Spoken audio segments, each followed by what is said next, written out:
नमस्कार, आप देख रहे हैं सिटी न्यूज़ मुंबई। नरेंद्र मेहता ने भले स्टेज से दावा किया हो कि शक्ति प्रदर्शन नहीं है, कार्यकर्ताओं का मिलावा है, लेकिन जिस तरीके से जब वो सत्ता में थे तब भी इतनी ही पब्लिक थी और वे बिना सत्ता में रहने के बाद उससे डबल यहाँ पे जनता नज़र आ रही है। कुल मिलाकर के भाजपा मीरा भाईंदर में कहा है यहाँ पे देखने को मिला है। और ख़ास बात, उन्होंने अपने भाषण में सबसे ज़्यादा अगर किसी चीज़ पर हमला किया है तो वो था डीपी प्लान। आइए जानते हैं और डीपी प्लान से उनसे बात करते हैं और इसी को लेकर के उन्होंने आंदोलन की भी चेतावनी दी। सर, आप ये बताइए कि डीपी प्लान सरकार आपकी बावजूद उसके आप आंदोलन की बात कर रहे हैं। कुछ ऐसा है कि भारतीय जनता पार्टी की विचारधारा है और उस विचारधारा पे हम सब पार्टी का कार्यकर्ता काम करते हैं। शहर हित में जो नहीं है वो चाहे मेरी सरकार हो या कहीं भी उसको पहुँचाना जरूरी है। जहाँ तक मीरा भाईंदर की बात करता हूँ तो मीरा भाईंदर जिस प्रकार से कोशिश चल रहा है उस सरकार तक पहुँचाने के लिए प्रयास करें, लेकिन कुछ चीज़ें होती है स्थानीय लेवल पर होती है और उसको स्थानीय लेवल पर सुधारना जरूरी है। सरकार के पास लास्ट में विश्वास है कि सरकार न्याय देगी, लेकिन सरकार के जाने के पहले जिसने गलती की उसके खिलाफ क्यों हुआ, किसके हुआ, किससे कहने पे हुआ, तो जनता के सामने लाना जरूरी है। इसलिए इसकी चेतावनी है, आंदोलन की हम दे रहे कि अगर ये आंदोलन के माध्यम से फिर भी अगर सुधारना नहीं की तो ये आंदोलन अंत तक चलता रहेगा। सर, दूसरा एक तो मीरा भाईंदर शहर में कत्ल खाने को लेकर के बहुत ज़्यादा बवाल मचा है। जो लोग कभी समर्थन करते थे आज वो भी विरोध कर रहे हैं और इसमें आपका भी विरोध है। वहीं पर नगर पालिका का ये भी कहना है कि बाकायदा उसका हेड बनाया गया था, उसमें बजट में तरतूद की गई थी कत्ल खाने के लिए। आप सत्ता में रहे। देखिए, ऐसा है कि बजट को अगर आप देखें तो वो सबके हेड मतलब जो चीज़ें 10 साल 15 साल से हेड हमेशा रहता है तो एक परंपरा है हेड की। लेकिन आप देखेंगे 8 साल में उस कत्ल खाने पर भी 1 रुपया भी खर्च नहीं किया। तो हेड कहते हैं पूर्वी से होता है, वो हेड होना चाहिए, उसमें कोई दो राय नहीं है। लेकिन इसका विरोध पहले भी था, आज भी कल भी रहेगा।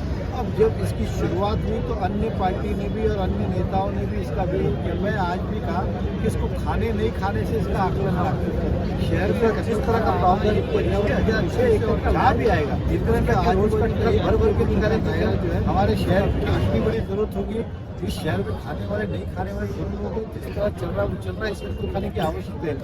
आज भी अगर महाराष्ट्र में देखें तो बहुत सारे नगर पालिका कत्ल खाना सब जगह जैसे चल रहा है वैसे चल रहा है। तो कत्ल खाना का विरोध हम कल भी कर रहे थे, आज भी है और कल भी रहेगा। ये बात और है कि अब कुछ लोग और भी इसका विरोध करने लगे तो उनका मैं स्वागत ही करता हूँ। जो भी करते हैं इसको राजनीति नहीं करते हुए शहर हित के लिए इस कत्ल खाना को छुटाना ही चाहिए। सर, लेकिन पुलिस प्रशासन का भी रिपोर्ट है कि कत्ल खाना होना चाहिए, क्योंकि वहाँ पर एक मुस्लिम एंगल भी जोड़ा जाता है कि कुर्बानी फिर कहाँ की जाए। सोसाइटी में लोग विरोध करते हैं, मैदान में विरोध करते हैं, तो साल में एक बार मुस्लिम समाज कुर्बानी देने के लिए कहाँ जाए। देखिए, कुर्बानी का ज़्यादा विषय है, हर बार नगर पालिका आज चल रही कत्ल खाने की मैंने 365 दिन चालू रोज के हजारों टन ये यहाँ पे क्या बोलते हैं मांस बिक्री हो किसके यहाँ से मुझे विश्वास से बात में फिर एक्सपोर्ट भी करेंगे, महाराष्ट्र के अन्य राज्यों में पहुँचाएंगे, महाराष्ट्र के अन्य शहरों में भी पहुँचाएंगे या फिर अन्य राज्यों में पहुँचाएंगे। हमारे शहर की इसकी आवश्यकता नहीं ना, अगर चाहिए तो किसको चाहिए अपने घर के पास, मुझे बताइए। और हम समझते भाजपा वाले मीरा भाईंदर शहर ही अपना घर है, तो हमें अपने घर पे नहीं चाहिए, किसी भी व्यक्ति को अपने घर के पास ही कत्ल खाना नहीं चाहिए। क्योंकि वहाँ आने के बाद बीमारियाँ फैलेगी, रोग होगी, बदबू फैलेगी। सभी लोग चाहते हैं, समय आवश्यक शहर जरूरत नहीं है।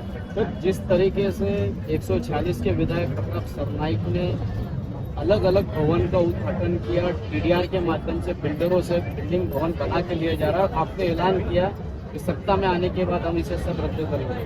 मैंने ऐलान जो कहा मैंने ये नहीं कहा कि मैं भवन रखूँ, मैंने कहा बहुत सारे निर्णय प्रशासन ने जो किए उसमें ज़्यादातर निर्णय गलत होगा, शहर हित में नहीं है, मीरा भाईंदर के हित में नहीं है। रहा सवाल, मैंने कहा कि दिल्ली के समाज में जिस तरह से रेवड़ियाँ बांट रहे वैसे ही जगह बांट रहे, ये उन्हें गुमराह करने का काम किया जा रहा है। उन्हें जगह मिले इसका समर्थन हम भी करते हैं। हमारे समाज की मांग है, आपके समाज की मांग है, सभी समाज, और कोई गलत भी नहीं है मांगना, क्योंकि समाज को जोड़ना और सब लोग चाहते हैं कि समाज जुड़ के लिए उसके लिए कोई ना कोई जगह होना। लेकिन जिस तरह से चल रहा है वो तो ऐसे बांट रहे जैसे रेवड़ियाँ बांट रहे। इस तरह से नगर पालिका में कोई प्रावधान नहीं है और आने वाले समय में लोग इसे धक्का महसूस करेंगे और उसका भुगतान शायद हम भी शहर में राजनीति करते तो हमें भी करना होगा। इसलिए मैं लोगों को जागरूक करने का प्रयास करूँगा, उन्हें मिले ये हमारी भी इच्छा है, लेकिन जिस तरह से कर रहे हैं ये इस तरह कोई प्रावधान ही नहीं है। सर भाजपा की गुटबाजी आज तक ना तो माजी प्रदेश अध्यक्ष को खत्म कर पाए, ना आजी अध्यक्ष खत्म कर पाए, ना देवेंद्र फडणवीस जी खत्म कर पाए। ये गुटबाजी कब तक चलेगी? इसके पहले सौरभ मुखर्जी ने इस्तीफा दिया और इस बार तो सुनील केसरी का इस्तीफा ले लिया गया, उन्हें निकाल दिया गया। ऐसा है, देखिए मैं अध्यक्ष का विषय है, प्रदेश अध्यक्ष देखिए मैं ये भी एक सवाल नहीं करता हूँ। इस तरह से किसी भी व्यक्ति को निकाला जा सकता है विदाउट चेतावनी, हुआ केसरी और प्रदेश अध्यक्ष और ऊपर प्लेटफॉर्म पे न्याय मांगा। हाँ सर, आप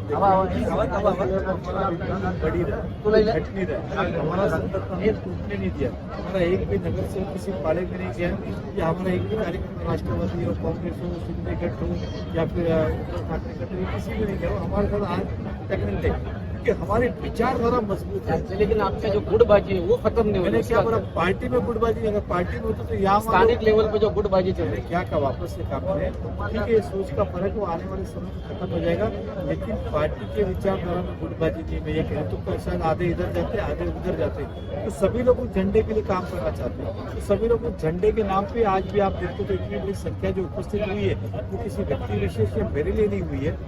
ये भारतीय जनता पार्टी को प्रेम करने वाले लोग हैं जिन्होंने 15 साल 20 साल 25 साल 30 साल इस पार्टी के लिए, वो आपको यहाँ पे दिख रहे हैं। तो ये मेरे मित्र या ये आपको नहीं दिख रहे, और इनके झंडे से प्यार देश से प्यार। आपने भले प्रोटोकॉल का इस्तेमाल किया हो, लेकिन सामने कभी प्रोटोकॉल का इस्तेमाल नहीं होता है। देखिए मैं हमेशा इसमें बिलीव करता हूँ अपने पार्टी की लाइन बड़ी करने में, या अपने कार्यकर्ता जो लाइन बड़ी करे अपने कार्य के माध्यम से, या हम भी अपनी लाइन अपने कार्य के माध्यम से बड़ी करते हैं। किसी भी छोटी छोटी आज तक जिम्मेदारी में क्या करते क्या नहीं करते मुझे तो मैं ध्यान देने से ज़्यादा कि शहर को किस में हित है और शहर को किस में हित नहीं है। अगर आप देखेंगे तो हमारे भाषण में आज भी फोकस वही था, हम शहर की चिंता के लिए पार्टी में आए, हम किसी कौन क्या कर रहा है ये हमारा विषय कभी नहीं था। हमें अपने हमारी जवाबदारी क्या है और हमें क्या करना चाहिए। तो वो विधायक तो ये थे, वो विधायक नरेंद्र मेहता, जिन्होंने पार्टी गुटबाजी से लेके कत्ल खाने से लेकर के टीपी प्लान के ऊपर अपना खुद के विचार प्रकट किए हैं और पार्टी को ये सब कुछ मानते हुए पार्टी के डेडलाइन पर ही काम कर रहे हैं। और कुल मिलाकर के गुटबाजी के सवाल पे उन्होंने पूरी तरीके से पार्टी का बचाव करते हुए साथ में रहने का ही बात की। इसी तरीके की खबरों के लिए मेरे यानी शकील शेख के साथ बने रहे, देखते रहे सिटी न्यूज़ मुंबई।